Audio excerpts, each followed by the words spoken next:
માતૃ સંસ્થા Shri Lohana મહાપરિષદ international award 2025, શ્રેષ્ઠ રઘુવંશી માનવ સેવા પ્રતિભા એવોર્ડ શ્રી દિલીપભાઈ કુમનદાસ અમલાણી મુંબઈ, એવોર્ડ સૌજન્ય શ્રીમતી દક્ષાબેન દીપક વાઘાણી ટ્રસ્ટ. ગૌરવશાળી રઘુવંશમાં પોતાનું જીવન પરોપકાર અને માનવ સેવા માટે સમર્પિત કરનાર મુંબઈના કાંદિવલી ખાતે સ્થિત સ્વર્ગસ્થ જયાબેન અને કુમનદાસના સુપુત્ર શ્રેષ્ઠી શ્રી દિલીપભાઈ અમલાણી આવા જ એક સેવાભાવી વ્યક્તિત્વ છે.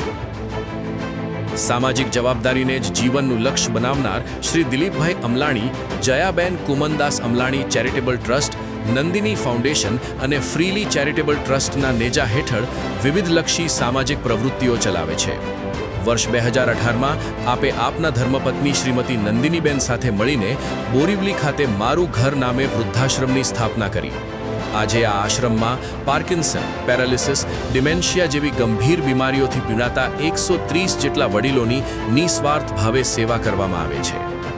ઓગસ્ટ 2019માં ધર્મપત્નીના અવસાન બાદ પણ દિલીપભાઈએ અવિચળ મનોબળ સાથે આ સેવકીય યજ્ઞ ચાલુ રાખી અત્યાર સુધીમાં 950થી વધુ વડીલોને હૂંફ અને આશરો આપ્યો છે. દિલીપભાઈની સેવાનો વ્યાપ માત્ર વૃદ્ધાશ્રમ પૂરતો જ ન રહેતા નંદિની ડિવાઇન ચાઇલ્ડ હબ દ્વારા દિવ્યાંગ બાળકો માટે ટ્રેનિંગ સેન્ટરનું સંચાલન કરી અને ફ્રીલી અન્ન આહાર યોજના હેઠળ જરૂરિયાતમંદોને ભોજનની વ્યવસ્થા પણ પૂરી પાડે છે. કોરોના કાળ દરમિયાન આપે સતત 61 દિવસ સુધી 1400 જેટલા શ્રમિકોને ભોજન પહોંચાડી માનવતા મહેકાવી હતી.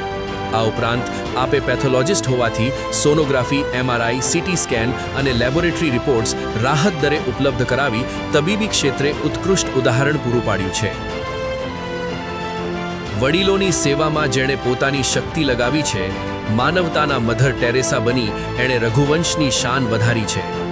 આવી વંદનીય અને માનવતાવાદી પ્રવૃત્તિઓને ધ્યાને રાખીને માતૃ સંસ્થા શ્રી લોહાણા મહાપરિષદ આપને શ્રેષ્ઠ રઘુવંશી માનવ સેવા એવોર્ડ 2025 અર્પણ કરી અત્યંત ગૌરવ અને આનંદની લાગણી અનુભવે છે.